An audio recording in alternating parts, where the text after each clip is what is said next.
નમસ્કાર મિત્રો, સ્વાગત છે તમારું અમારી YouTube channel Gujarat jobs and ન્યૂઝમાં.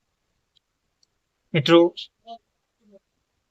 આગામી 1 વર્ષમાં નિવૃત્ત થનાર કર્મચારી પેન્શનરો માટે મહત્વનો GR પ્રસિદ્ધ કરવામાં આવ્યો છે.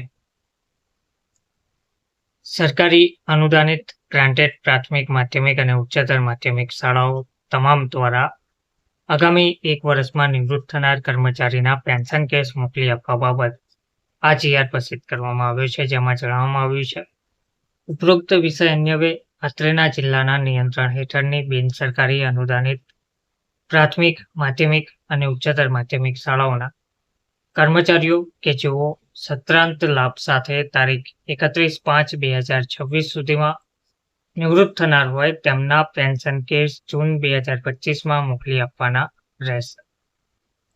31/5/2025ના રોજ નિવૃત્ત થનાર કર્મચારી કે જેમનો પેન્શન કેસ મંજૂર થઈને આવેલ હોય તેવા કર્મચારીના LPC અને ફોર્મ 22 તારીખ 2/6/2025ના રોજ રૂબરૂમાં આપવાના રહેશે.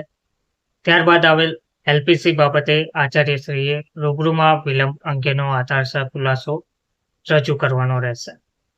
તારીખ 31/10/2025 સુધીમાં નિવૃત્ત થનાર કર્મચારીના પેન્શન કેસ જે શાળાઓએ કચેરી કક્ષાએ મોકલાવેલ નથી તે પેન્શન કેસ આચાર્યશ્રીએ જિલ્લા શિક્ષણાધિકારીશ્રીને દરખાસ્ત ખુલાસા સાથે રૂબરૂ જમા કરાવવાનો રહેશે.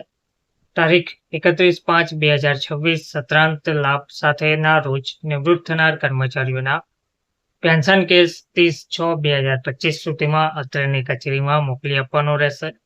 તો ઉપરોક્ત તમામ સૂચના અન્વયે કર્મચારીઓના પેન્શન કેસ મોકલવામાં વિલંબ થયેથી સંપૂર્ણ જવાબદારી આચાર્યશ્રીની રહેશે, જેની ખાસ નોંધ લેવા વિનંતી કરવામાં આવી છે. ધન્યવાદ.